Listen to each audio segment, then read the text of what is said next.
Hi everyone, today we are making some more party food, mostly pinwheels and some tuna tataki.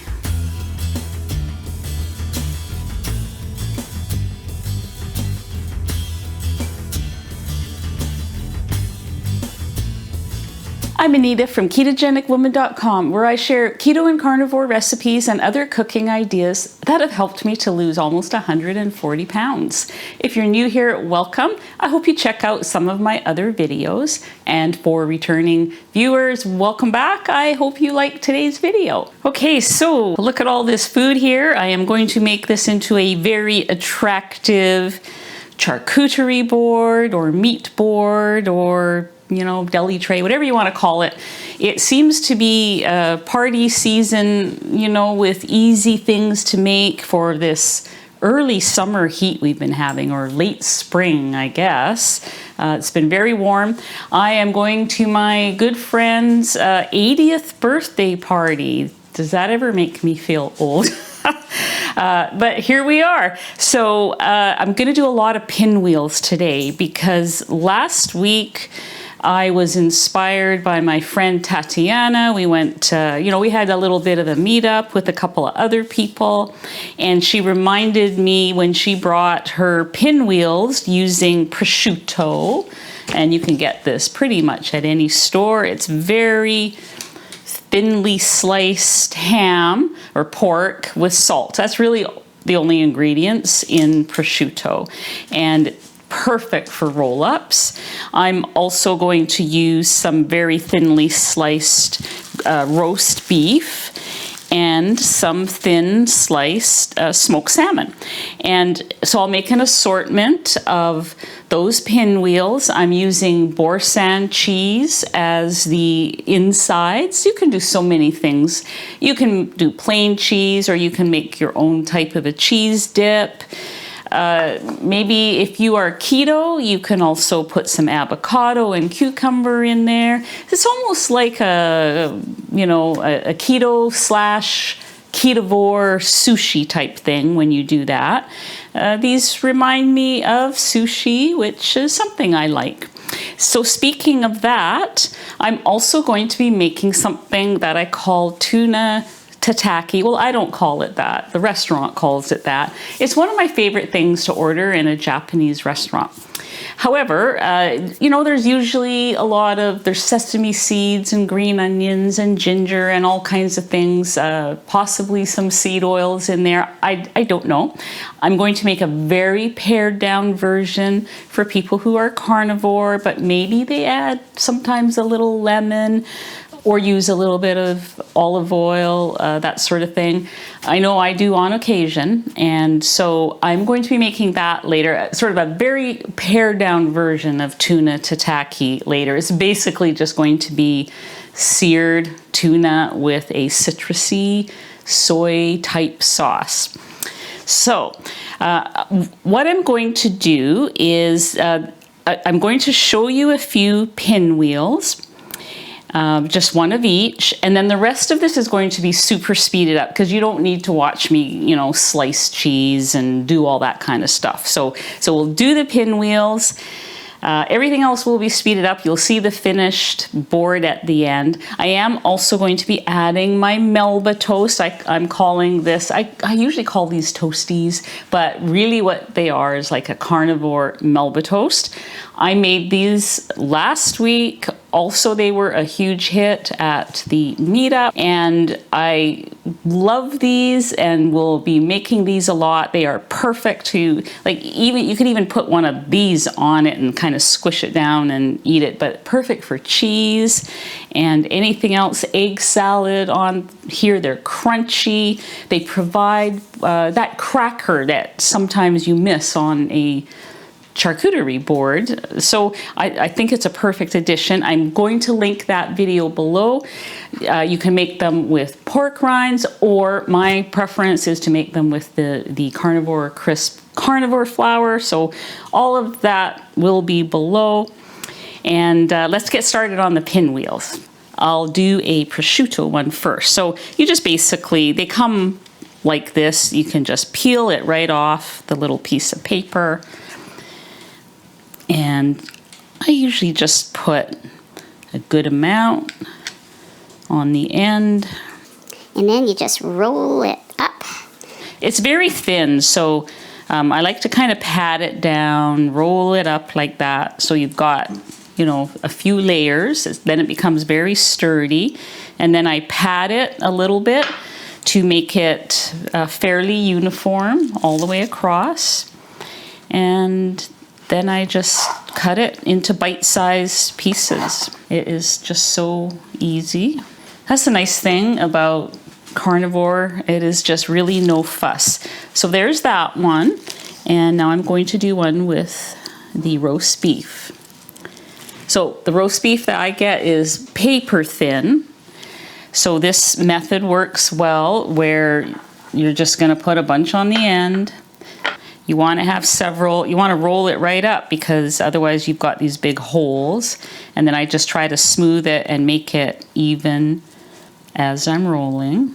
And the salmon. So I thought these salmon pieces would be a little bigger. They're kind of small, but that's okay. They will still work and they will be delicious. I do like smoked salmon a lot. I think I rolled that one too hard. So these ones, because they're smaller, I'll only cut them in half.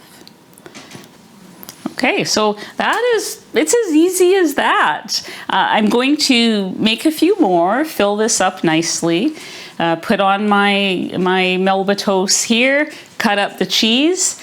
I am going to use a chomp to cut up for, you know, put in the middle.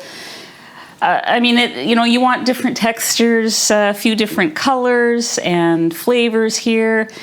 You'll see it when it's all done, but here we go. We'll see you at the end of this board.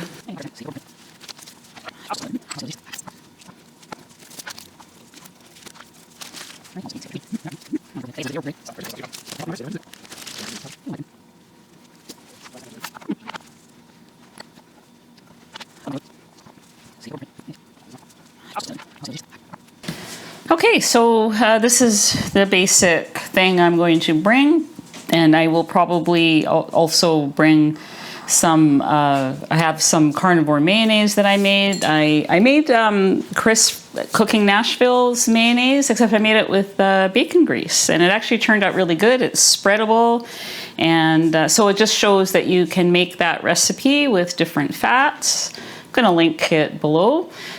Because yeah, it's a great recipe. I'll link that for you to try it.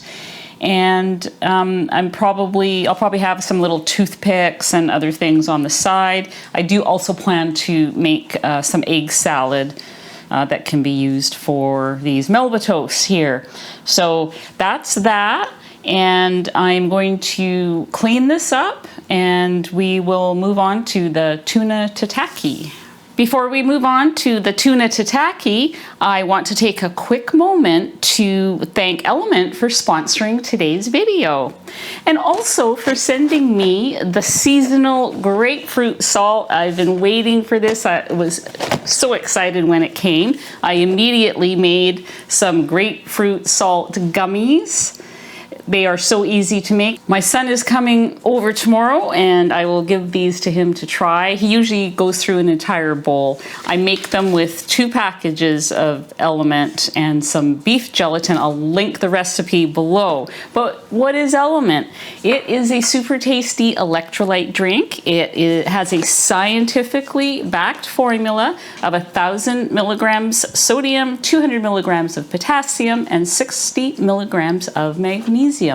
It helps to balance your electrolytes with this formula, and it contains everything you need without the junk ingredients. Right now, Element is offering to my viewers this 8-flavor sample pack. You can try out, it doesn't come with the grapefruit salt, but it comes with all the other flavors that are their regular flavors. You can try it out, see which ones you like the best, or you can share it with a friend or a relative and get them onto the importance of electrolytes. So to get your sample pack, go to drinkelement.com/ketogenic woman. That's DRINK elementy pinwheelsandtuna.com/ketogenic woman. The link will be provided on the screen and down below so that you can click it and get this while you can. Thank you, Element, for sponsoring today's video. Okay, so Tuna Tataki. It is basically seared tuna, as I mentioned before. And so what I have done is I've just made a little sauce. Usually the sauce has got all kinds of other ingredients like ginger and maybe even some garlic, something citrusy, lemon or lime. And you know, you sprinkle sesame seeds, green onions. I'm using two things. Naked and Saucy, which is a soy sauce substitute available here in Canada. And I think it's basically what you guys have in the States, which is called coconut aminos. It's fermented coconut with sea salt, and those are the only two ingredients in here. So I put a couple tablespoons in here and I squeezed this half of the lemon in there. I started squeezing it, realizing the camera was not rolling. So Telling you now what I did. probably just put some salt on here. So now normally when you make tuna tataki, or when you get it served in a restaurant, it's like a log. The tuna is shaped like a log or a roll. It's stout. These are more like steaks. And so what they have 4 sides, and you sear all 4 sides and then they're sliced. But I think this will work too. These are fairly thick. I will certainly sear them top and bottom and then see if I can, we'll see how it goes. They don't necessarily need to be seared on the sides. And then I'll slice them and we'll just drizzle the sauce over and give it a taste. It's one of my favorite simple dishes going to a Japanese restaurant. I just love that. So we are going to move over to the stove. It's going to be super quick, 30 seconds per side, and then we'll slice it and try it. Okay, my pan is heating up. I just want to talk about the oil for a moment. I am using olive oil, and you know, before you rush to your keyboard to complain, you could use an animal fat if you like. That's up to you. Every once in a while I use olive oil or avocado oil. They're not seed oils, in case you're going to tell me that, because I've been told that before, but they're not. They're made from the fruit of the olive, the fruit of the avocado. I know they're not carnivore, but I do like to use them now and then for certain dishes, and it is so rare that I have these. I'm totally okay with it. And but feel free to use another oil or fat from, you know, your favorite animal. So I'm going to put in 2 tablespoons, and we want to get that nice and warm. The sear time on these will be very fast, about 30 seconds per side. You want the inside to be rare, medium rare at most, but rare is best, with just a crust. I'm going to put some coarse Redmond salt on top. I think we are good. I can see.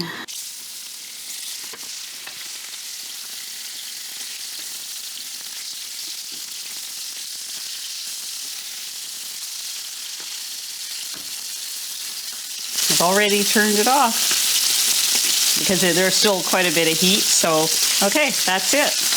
That's how fast. I'm taking it back over. Beautiful. That's what you want to see inside. You want to see a crust all around. Here, I'll show it to you up close. That's what it should look like inside. Just a crust all around.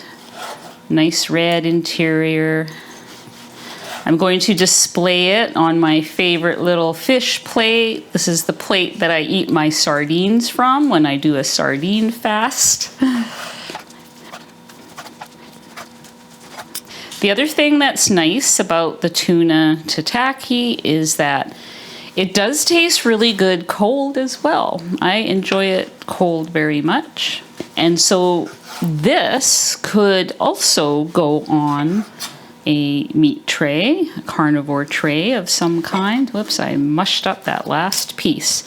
But I'll just give you an idea of, you know, what it usually looks like when it's presented to me at a restaurant. You know, a little bit A little bit nicer than this, but you get the idea.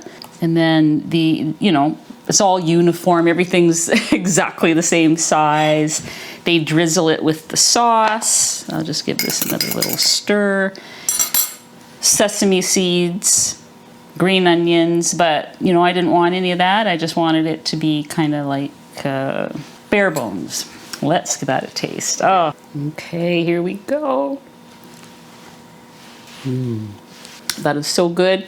For me, that is definitely one of life's guilty pleasures, is the tuna tataki.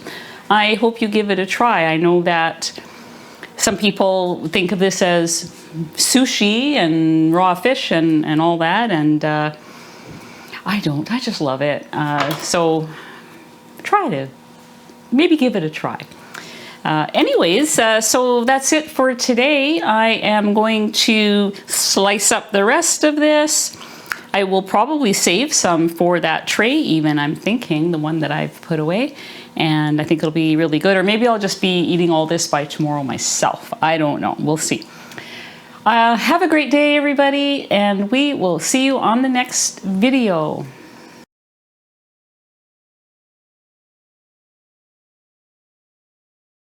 Okay, so then we haven't lost anything, have we?